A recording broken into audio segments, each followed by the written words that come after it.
Alrighty, everyone. Good afternoon. That's right. We're actually starting in the afternoon for a change.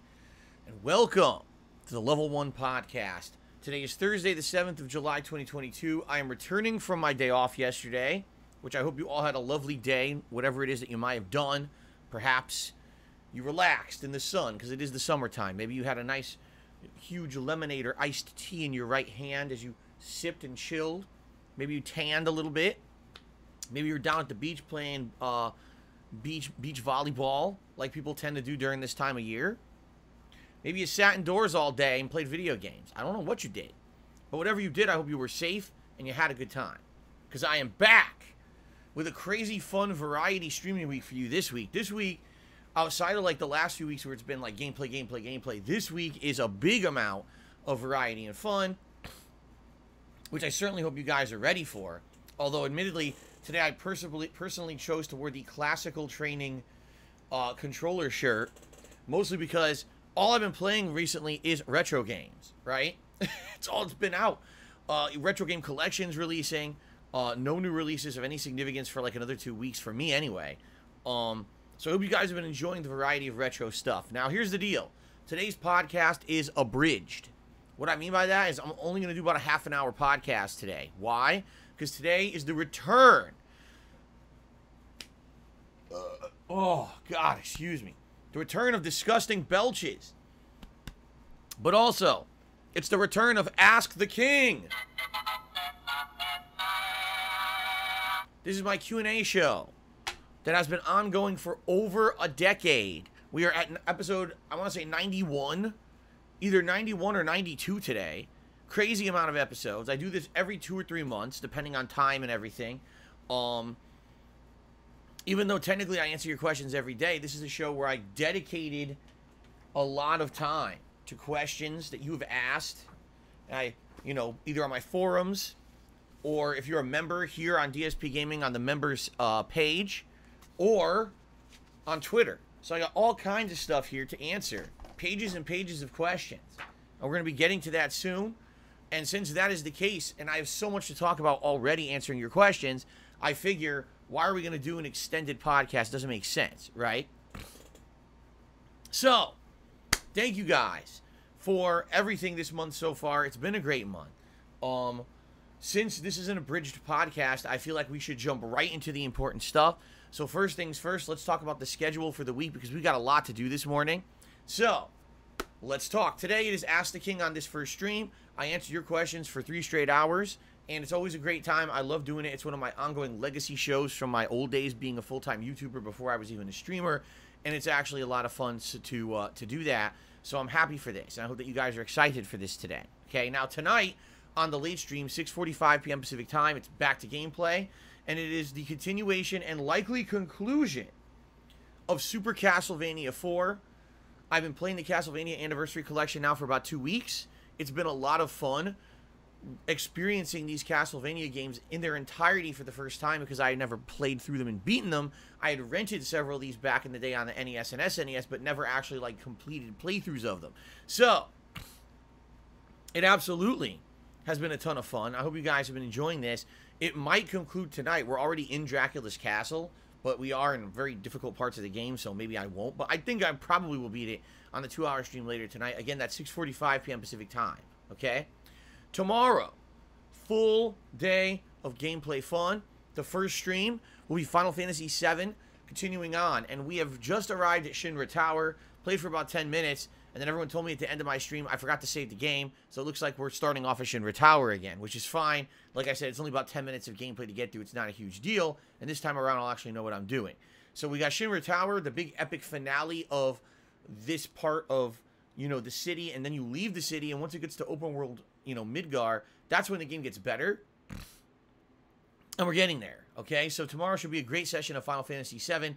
So far, the first 2 sessions have been great. You guys have attended, engaged, supported, and as I've told you guys, my agreement with you is that as long as you keep doing that, as long as people show up, engage, and support those streams, I will keep Final Fantasy VII as a main daytime stream.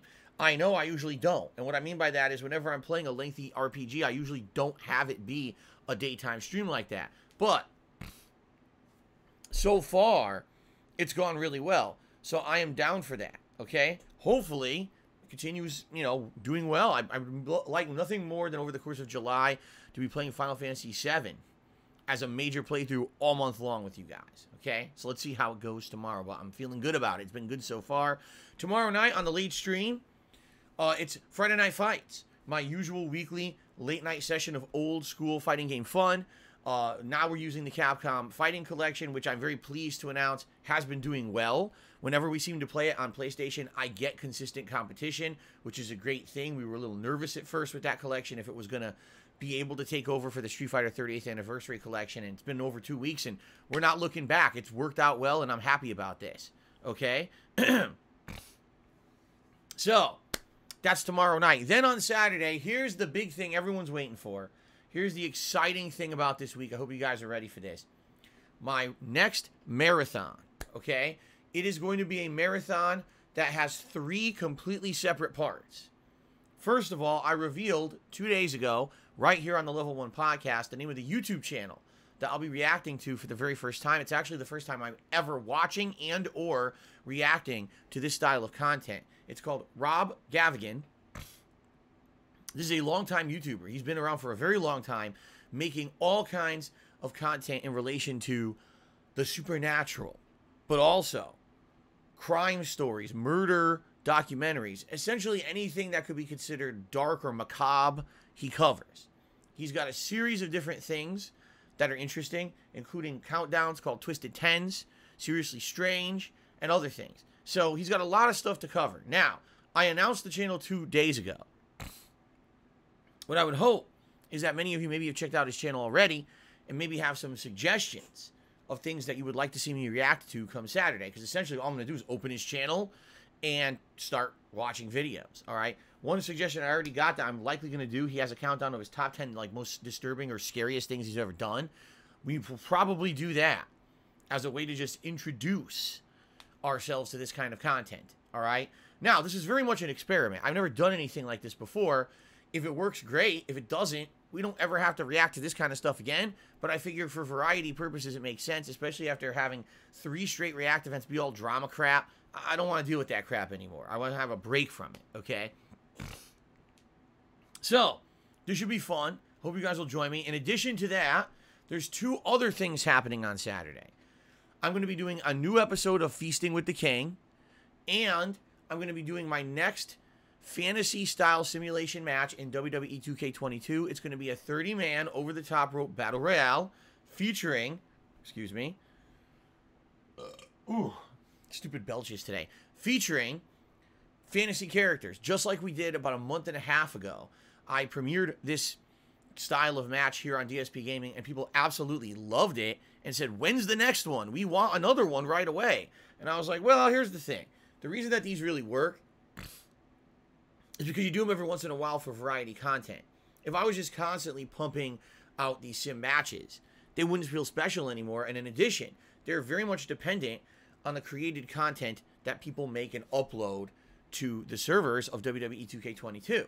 If I do a fantasy match today and I do another one next week, there's nothing really new there. But if I wait a while, like a month or two, then you'll have all new characters added and everything, and you can pull upon that created content to make the matches better. You see? So, I'm excited for this, to be part of this marathon on Saturday.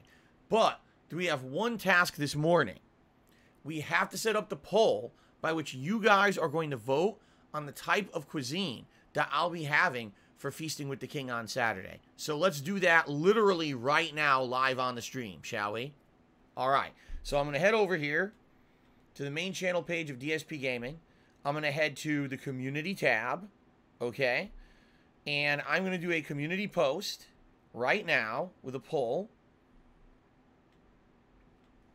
Which type of food should Phil try for Feasting with the King on Saturday, July 9th? Good luck. 3 options. Option number 1, I don't know what happened. Where's the exclamation point? There it is.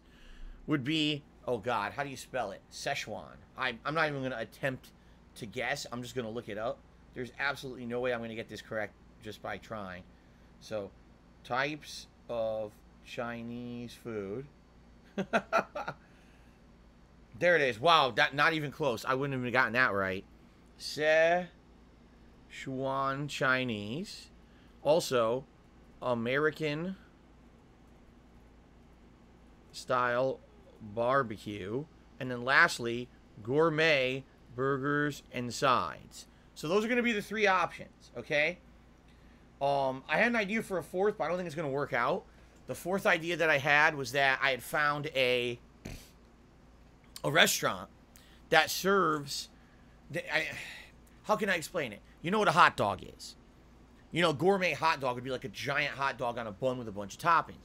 Well, they do that, but only it's not hot dogs. It's chicken. So they do chicken tenders and other kinds of chicken on a giant hot dog bun with a bunch of toppings. It looks good, but when I looked more into it, I realized it's just like fast foody. It's not like a restaurant, a gourmet restaurant. It's you run in, you buy it, you walk out, you eat it. It's quick. It's a quick fast food thing. So that would be more catered to something like DSP Tries It. It wouldn't make sense for Feasting with the King where we're trying out a cuisine and we're trying to get multiple dishes and try them out and really get a sampling of what that cuisine is. You see what I'm saying? It's a very different kind of show. It's not necessarily a full review show. It's more an experience of what that culture's cuisine is, right? So these will be the 3 options. Once again, Szechuan Chinese food, American-style barbecue, and gourmet burgers and sides. So I'm going to go ahead and post this up right now. The poll is now live. All right, you are now able to vote on the kind of cuisine you would like to see on Saturday's marathon event. So please vote, and you'll have 2 days to do so, today and tomorrow. And then Saturday morning, depending on what has won the vote, we will order live on the Level 1 podcast and get that food delivered during the course of the day, and I'll try it out for a live episode of Feasting with the King. Okay? So, please vote, vote, vote. That's very exciting, all right? Some people are saying, well, what about gourmet burgers? Yeah, actually, I looked into this. There's a few restaurants around here that are considered gourmet burger restaurants where I could order like 1 or 2 burgers and then like a side or 2 and try different things out. So that would actually work out pretty well, I feel.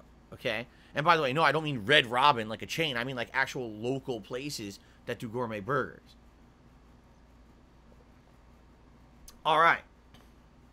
So you know what we'll do right before we end this podcast? We'll actually check and see how your votes are doing. All right, so where is that? The main channel page of the DSP Gaming channel. Right now, you can vote. Thank you very much. Okay. So, let's continue. So that's Saturday. Saturday all day, we're on the pre-stream, Level 1 podcast. We're going to order the food. Then we're going to react to some of the Rob Gavigan content.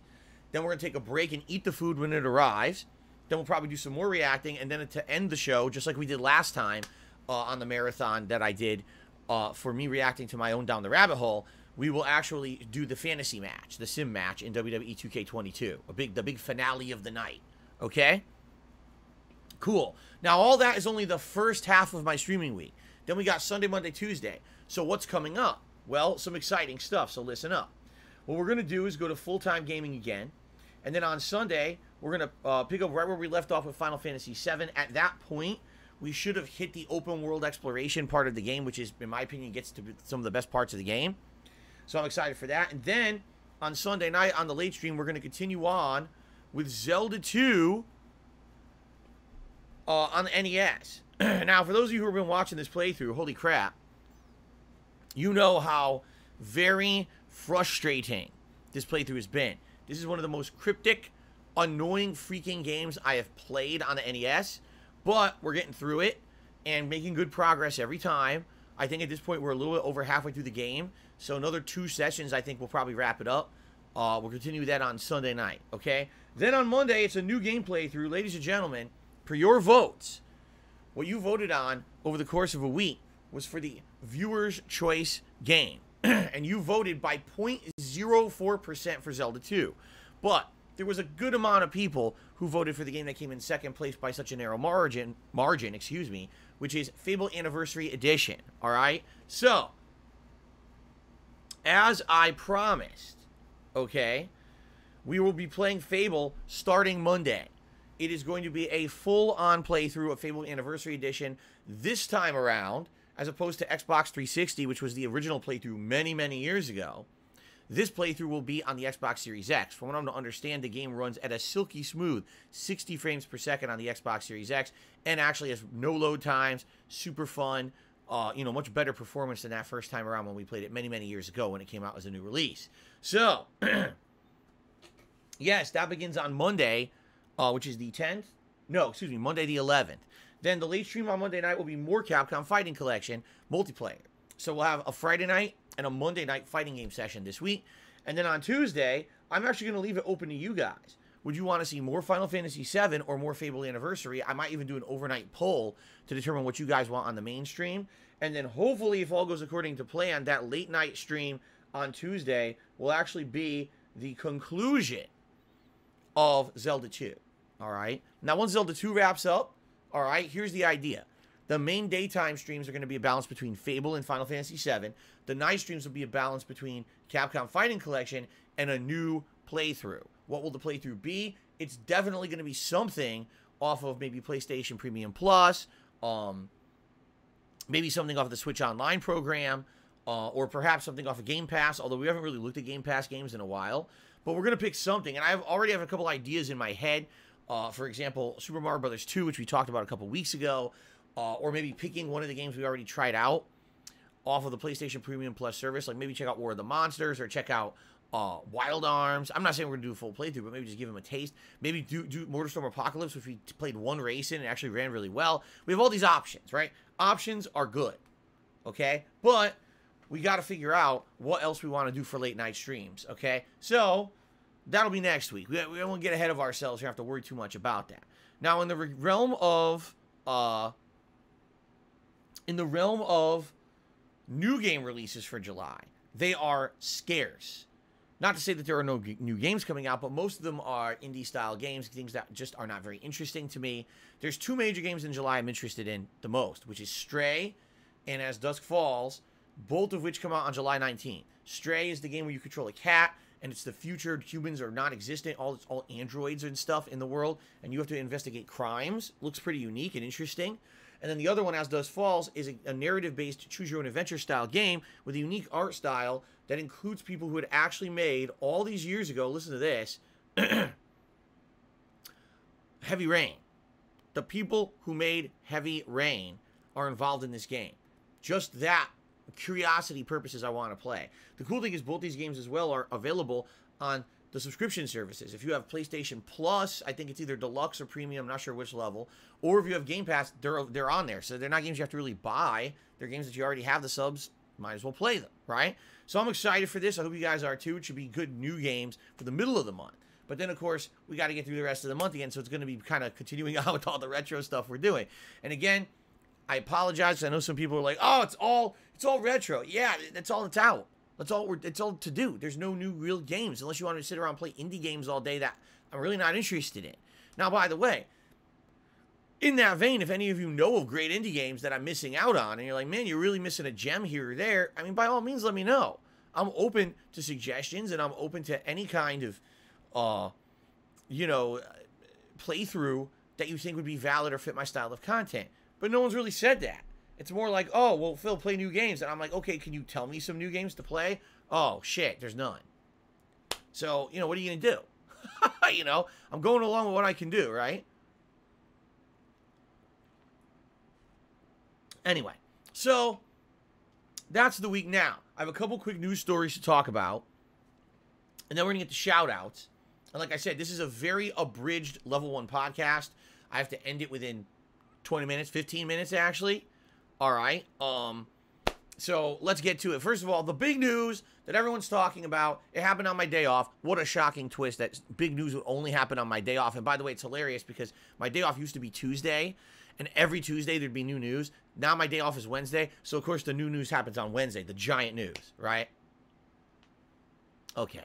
Anyway, the big news is God of War Ragnarok, okay? So finally, we get our announcement that we've all been waiting for how long? It's like, dude, were we ever going to get information about when this game is coming out? We finally got it. God of War Ragnarok is coming out on November 9th. It is cross-platform, PlayStation 4 and PlayStation 5. All right. They released a 31-second teaser trailer that basically doesn't really tell us anything new we didn't know yet. And that was it. How did they announce it? Was it a giant state of play program revealing all kinds of interesting stuff about the game? No, it was a generic blog post on their blog. Out of nowhere, just dropped. What? Why'd they do that? Right? Like, that's kind of weird. Why on earth would they have done that instead of doing like a big, giant, full-fledged segment about the game? Like, everyone was expecting they were going to do a dedicated state of play digital event that would reveal all these elements about the game and the plot and get you interested, get the hooks in you, right? Instead, they just drop a freaking blog post out of nowhere. Okay, so why did they do that? Now, of course, you're going to say a million different reasons. Everyone has different speculation. I got my own twist on it. In a nutshell, we talked about this last week. Harassment of these game developers has been out of control.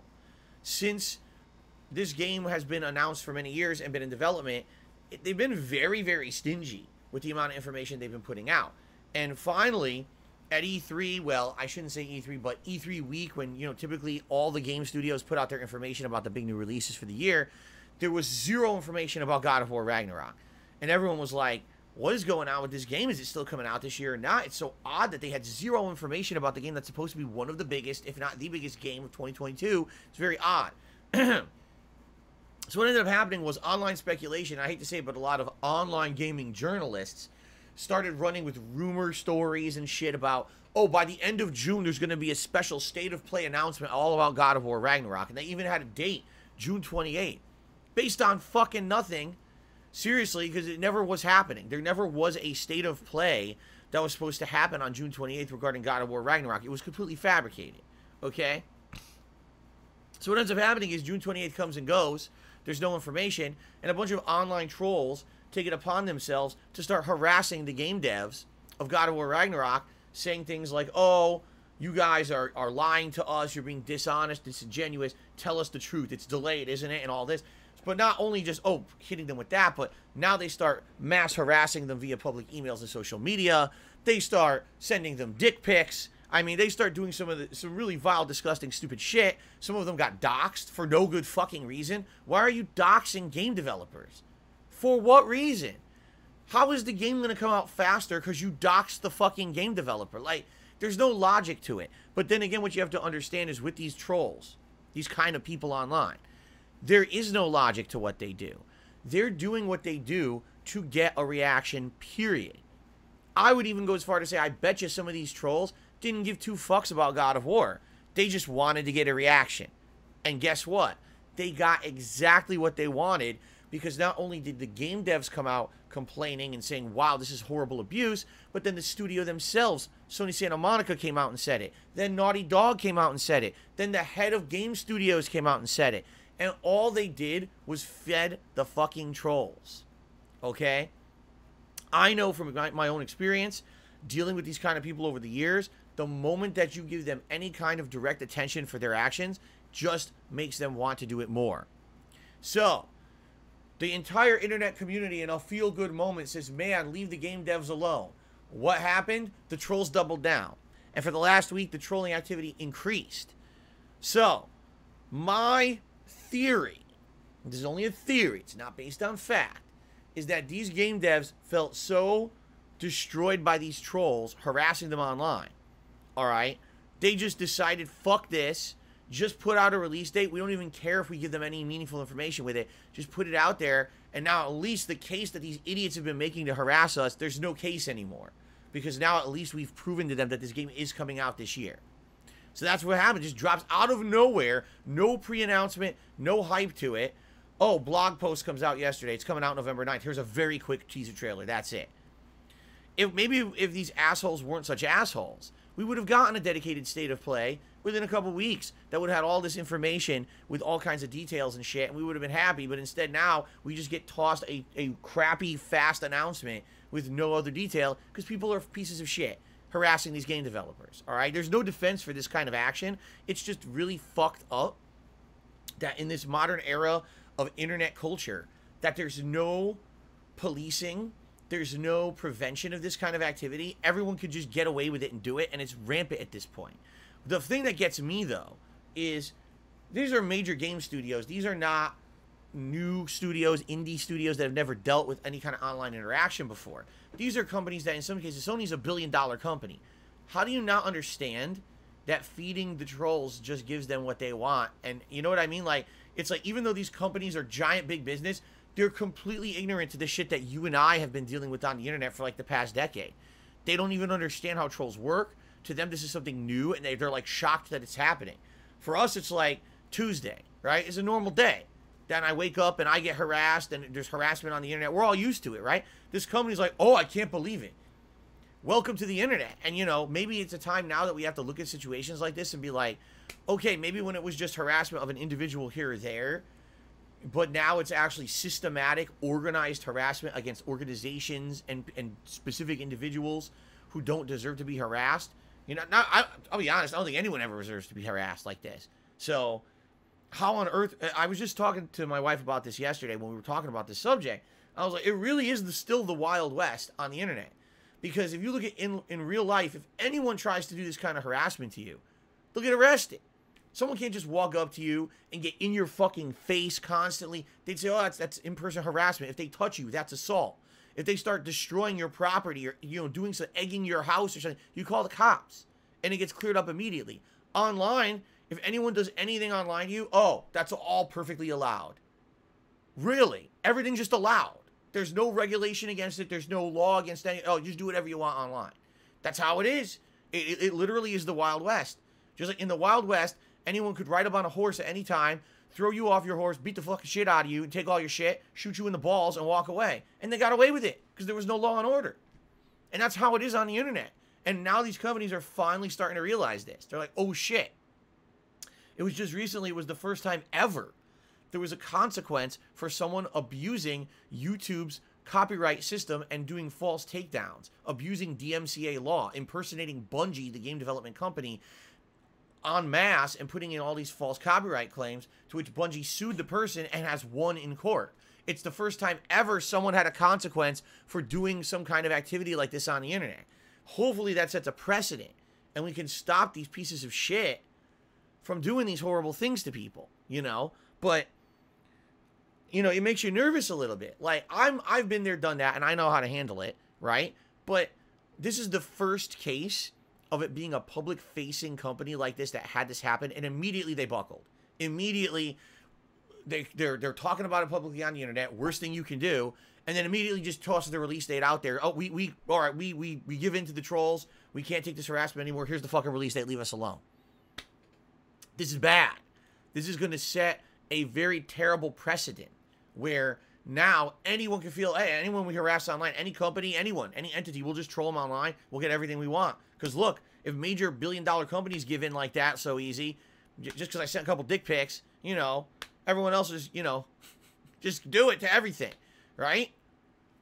We want to know when GTA 6 comes out. Fucking dox the CEO, dox all the, you know, put all the personal shit on the internet and harass them, right? And by the way, no, I don't condone that. I don't want this to happen. This is the furthest from anything that I would ever want to see happen. But you gave these trolls what they wanted. So now, what's to stop them from getting just worse and worse? This slippery slope, you're now sliding down, right? So, I just kind of shrug. It's a shitty situation all around. The good news is, God of War's coming out on November 9th. Great. I'm very excited for this now. I mean, we've all been waiting for this game forever. I get the feeling it's going to be one of the best games, if not the best game of the year. I'm excited for it. You know, it was my favorite game of 2018, was the last God of War. So, I'm pumped. I'm stoked. But I just hope that these game devs don't fucking kill themselves over it now. You know, was it supposed to come out this year? It's so weird. The whole story is just so odd. But anyway, that's the one story. The other story is Forspoken got delayed. Again.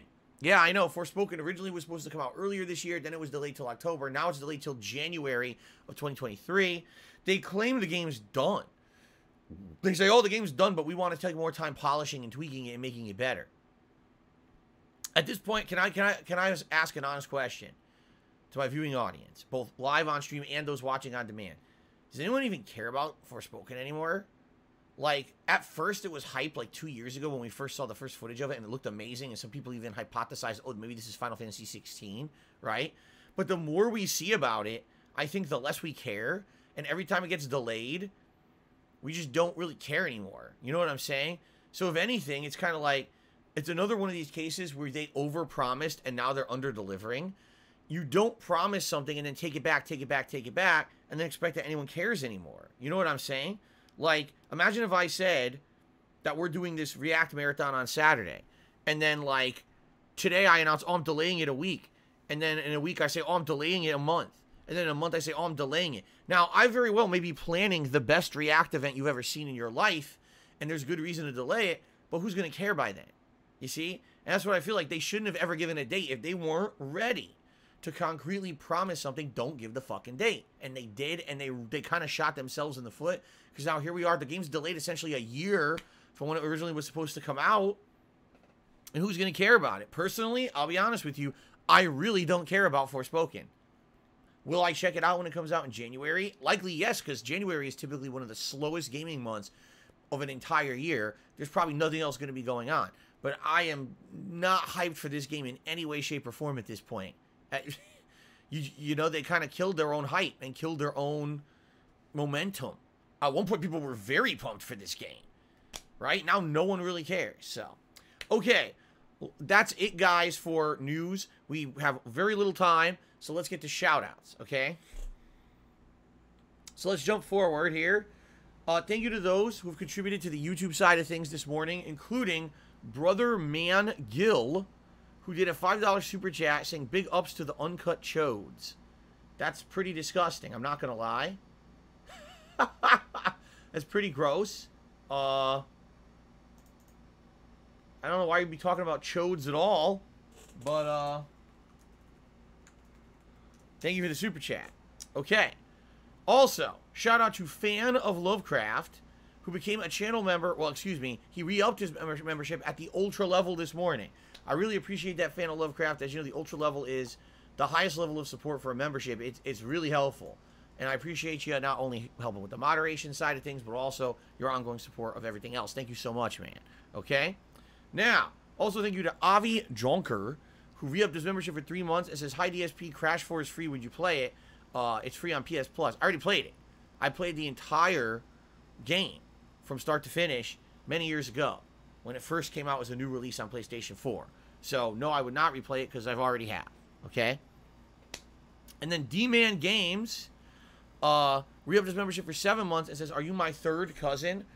Not to the best of my knowledge. I can't say no just because maybe I do have some cousins out there I'm not aware of. I don't keep track of my family members too well. And who knows? Who knows what's going on? But to my knowledge, no, you are not my third cousin. Okay. One tip has come in today so far. A single tip. A $3 anonymous tip.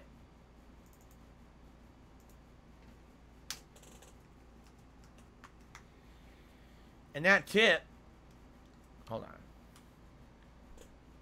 is from Anonymous. I already said that. And they said, if you're interested in playing indie games, I recommend the Shantae franchise. You know, you're not the only person to recommend that.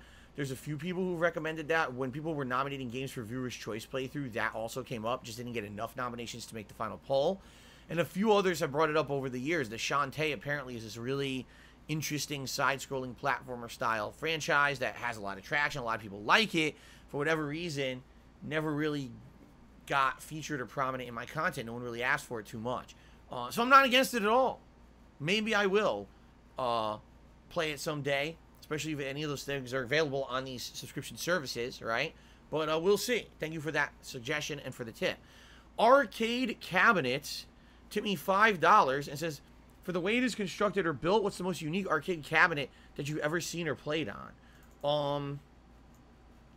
You know, you got to remember, I grew up in the 90s, the formative days of arcades.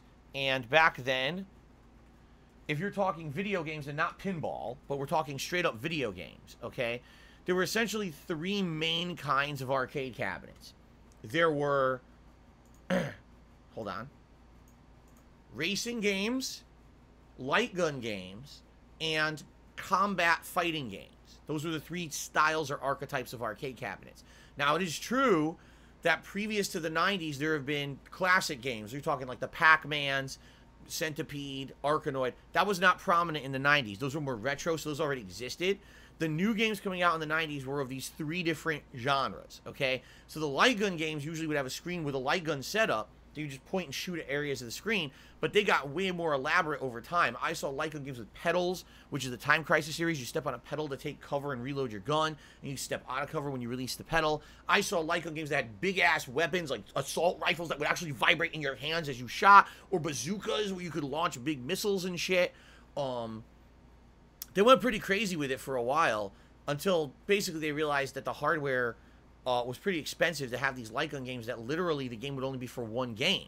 That's the thing with a light gun game. It's you can't really put another game in there. But to get that, well, how many light gun games are going to use a vibrating assault rifle? Every light gun game may be a little different, so the hardware cost was huge for those to have this setup. So they didn't really get that prominent. You'd always see one in an arcade, and it would make a lot of money, but then kind of would fade away over time. Then you had the racing games. And the racing games also very high hardware cost because you have to sit in this custom seat. A lot of the times the seat would move back and forth depending on the size of the people playing.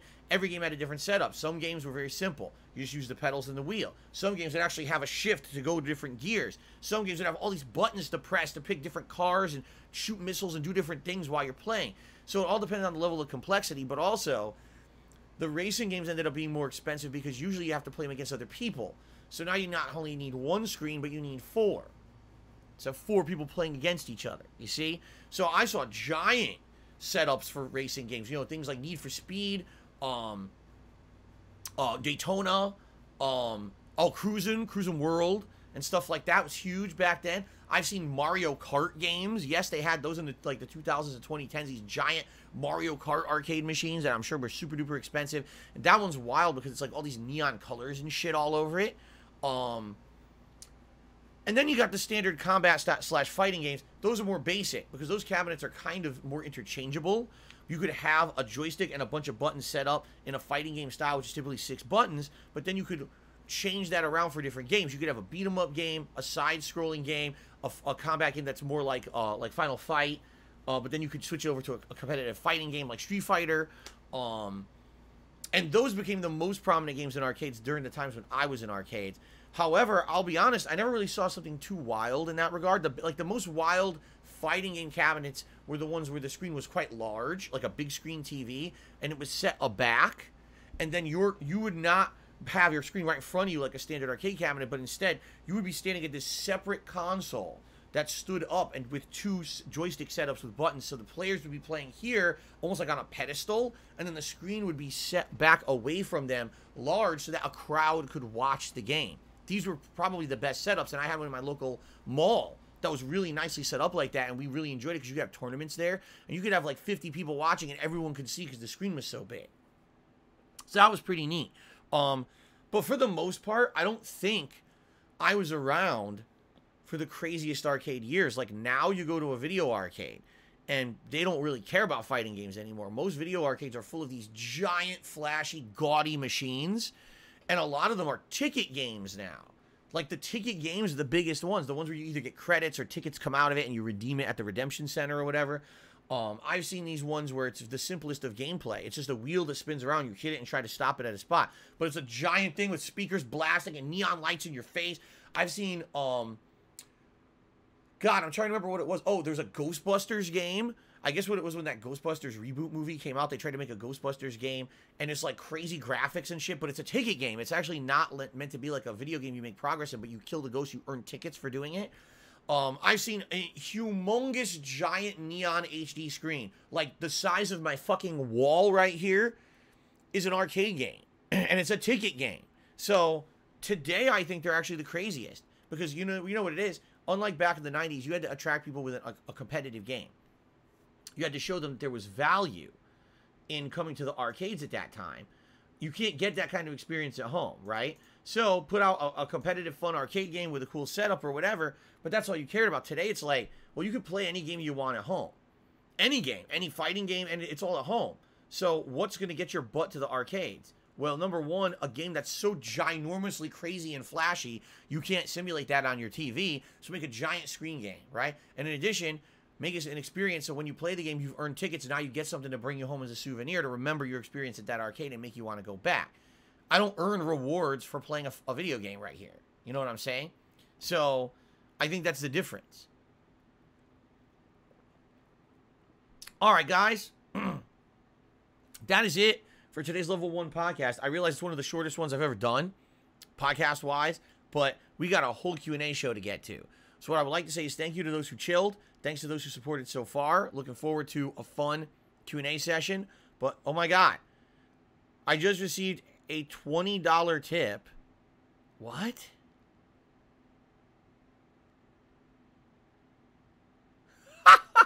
Okay. Listen to this. This guy's name is MKUL Mikulray. I have no idea how to pronounce your name. They tipped me $20. Thank you so much. They said, no daddy, no. I'm still not a troll. I'm a friendly Richie mod. I think he means a mod for Rich Review Tech USA. Because then he says, thoughts on the Captain Tickled Man. Because isn't that a meme? Isn't that a rich meme? Something about tickling men? I'm new to this. Like, I'm up on the memes of, like, Wings of Redemption and LTG. Because people repeat those in my streams all the time. I don't know anything about these Review Tech USA memes. I guess I need to be up on these now. But anyway, thank you to MKUL Array for a $20 tip. I appreciate that. But understand, that went right over my head. And he also spells it weird. Look, MKUL Ray. I don't know why certain things are capitalized and others aren't. Thank you for the tip. Biggest contribution of the day so far, and I appreciate that. And then I got another tip from Arcade Cabinet Follow-Up, a $1.50 tip, and he says, the picture of the Simpsons arcade cabinet in your pre-stream slideshow has inspired me to ask that question. That being said, I may have to send in a question regarding pinball cabinets for the September Ask the King. Thank you for the detailed answer. Pinball was pretty wild back in the day because pinball was trying to stand out. And I remember some of the weirdest, like there were movie tie-in pinball games. There were fucking sexualized pinball games with boobs hanging out. It was weird. You go to an arcade and be like, here's the pinball games. You look like Aliens, Terminator 2, like a sex game, and fucking Pee-wee Herman all next to each other. You're like, why are they next to each other? Do you want the kid playing the Pee-wee Herman game next to fucking Barbarella or whatever this is? It was a weird time, to say the least. But anyway, thank you very much for the tip. All right.